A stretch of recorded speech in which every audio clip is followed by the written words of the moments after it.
अपने पसंदीदा शो मन्नत हर खुशी पाने की के लेटेस्ट अपडेट सबसे पहले पाने के लिए हमारे चैनल को सब्सक्राइब करें।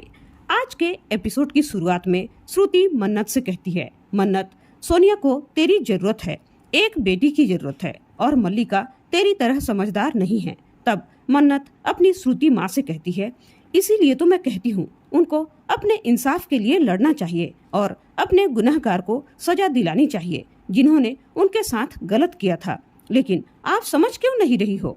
तब श्रुति कहती है, हाँ बेटा, मैं समझ रही हूँ तू क्या कहना चाहती है, लेकिन हमें उसका साथ देना होगा, उसे थोड़ा समय देना होगा ताकि वह अपना फैसला सोच समझ कर ले सके। श्रुति मन्नत से कहती है कि वह सोनिया को माँ कहकर पुकार सकती है, उसे बुरा नहीं लगेगा। लेकिन मन्नत एक बिंदी का पैकेट निकालती है और श्रुति के माथे में लगाकर कहती है, मेरी एक ही माँ है, श्रुति खन्ना। तब श्रुति कहती है, मन्नत मैं जानती हूँ कि तू मुझसे बहुत प्यार करती है, लेकिन सोनिया के बारे में जानकर तेरे मन में भी तो कुछ न कुछ बदलाव आया ही होगा ना। तब मन्नत कहती है, हाँ बदलाव आया ना। पहले मुझे लगता था वह मुझसे नफरत करती है, लेकिन अब पता चला कि वह उन हालातों से नफरत करती है जिन हालातों में मैं इस दुनिया में आई। हालात कभी कभी इंसान को गलत काम करने के लिए मजबूर कर देता है, इसलिए उन्होंने मेरे साथ ऐसा किया होगा, इसलिए मैंने उन्हें माफ कर दिया है और मैं उनके इंसाफ की लड़ाई में उनके साथ खड़ी रहूंगी। लेकिन इससे हमारे रिश्ते में कोई फर्क नहीं पड़ेगा माँ। आप मेरी माँ हो, थी और हमेशा के लिए रहोगी, यही सच है, कहकर वह उसका माथा चूम लेती है।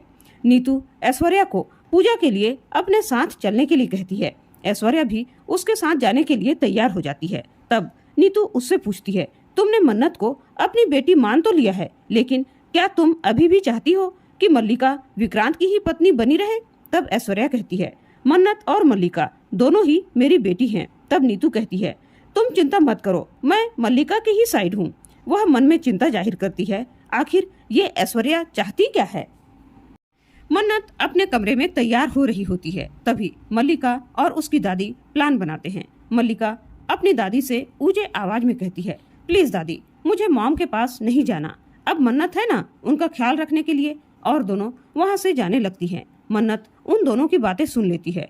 वह विक्रांत का दिया गिफ्ट वहीं ड्रेसिंग टेबल पर रख देती है और ऐश्वर्या की मदद करने चली जाती है। वह ऐश्वर्या को आवाज लगाती है कि उसे किसी मदद की जरूरत है क्या। वह ऐश्वर्या को बाथरूम में भी ढूंढती है, लेकिन उसे ऐश्वर्या कहीं नहीं मिलती। तब तक मल्लिका और दादी बाहर से मन्नत को ऐश्वर्या के कमरे में बंद कर देते हैं। मन्नत दरवाजा खोलने की कोशिश करती है, लेकिन वह खुलता ही नहीं। वह मदद के लिए पुकारती है, लेकिन उसकी आवाज कोई नहीं सुनता, क्योंकि सभी लोग पूजा करने के लिए नीचे गए होते हैं। नीचे पंडित जी जन्माष्टमी का त्योहार क्यों मनाया जाता है उस बारे में सभी को उसकी कथा सुना रहे होते हैं। कथा समाप्त होते ही पंडित जी भजन गाने के लिए कहते हैं, तो नीतू मल्लिका को भजन गाने के लिए कहती है। तब मल्लिका भजन गाने के लिए सामने आती है। मल्लिका सबके सामने भजन गाने लगती है। उधर मन्नत दरवाजा खोलने की कोशिश करती है, मगर दरवाजा खुलता ही नहीं। वह परेशान होकर अपनी श्रुति माँ को कॉल करती है, लेकिन श्रुति फोन नहीं उठाती। मन्नत भगवान से विनती करती है कि भगवान मेरी रक्षा करो। उधर मल्लिका अपने आप को भजन गाकर बेस्ट साबित करने में लगी रहती है। वह सारा भजन मोबाइल में चालू करके गा रही होती है, खुद से नहीं गा रही थी, इसलिए मोबाइल में भजन खत्म होते ही दूसरा गाना चालू हो जाता है। दूसरा गाना चालू होते ही पंडित जी मल्लिका पर गुस्से से भड़क जाते हैं। वे उससे कहते हैं, ये क्या ड्रामा लगा रखा है, भगवान के पूजा को मजाक बना रखा है, ऐसे झूठ का सहारा नहीं लेना चाहिए, समझिए आप, ये भगवान का अपमान है, ये पाप ही नहीं बल्कि महापाप है, ऐसी गलती आप कैसे कर सकती हैं, ये तो अपशकुन हो गया। श्रुति कहती है, पंडित जी ये लड़की हमेशा ऐसा ही अपशकुन कर देती है, और उससे कहती है, मल्लिका तुमने ऐसा क्यों किया। तब नीतू श्रुति पर गुस्सा होते हुए कहती है, तुम चुप रहो, मल्लिका कुछ तो कर रही है, और तुम्हारी बेटी में इतनी काबिलियत होती तो वो कुछ करके दिखाती, वो कहाँ है, पूजा के समय में कहाँ चली गई, यहाँ तो दिखाई नहीं दे रही है। विक्रांत नीतू को चुप रहने के लिए कहता है, लेकिन वह कहती है, नहीं बेटा, आज मुझे बोल लेने दो। वह कहती है, अच्छा ही हुआ कि मन्नत यहाँ नहीं है, क्योंकि न तो उसका खून अच्छा है और न ही उसकी परवरिश, और वह यहाँ रहती भी तो क्या ही कर लेती। तभी बहुत ही मधुर आवाज में भजन गाती हुई मन्नत दोनों हाथ जोड़कर वहां आती है जहां कृष्ण जन्माष्टमी की पूजा चल रही होती है। तभी मन्नत पूजा करने के लिए फूलों से भरी थाली उठाती है और बादलों के गरजने के साथ साथ बिजली भी उसी समय चमकती है, जिससे मन्नत डर कर कांपने लगती है। उसके हाथ से फूलों की थाली गिरने ही वाली होती है। उसके हाथ में कृष्ण जी की मूर्ति में चढ़ा एक फूल आकर गिर जाता है। तभी विक्रांत जल्दी से जाकर उसका हाथ थाम लेता है, क्योंकि विक्रांत को मालूम है कि मन्नत बादल के गरजने से और बिजली के चमकने से बहुत ज्यादा डर जाती है।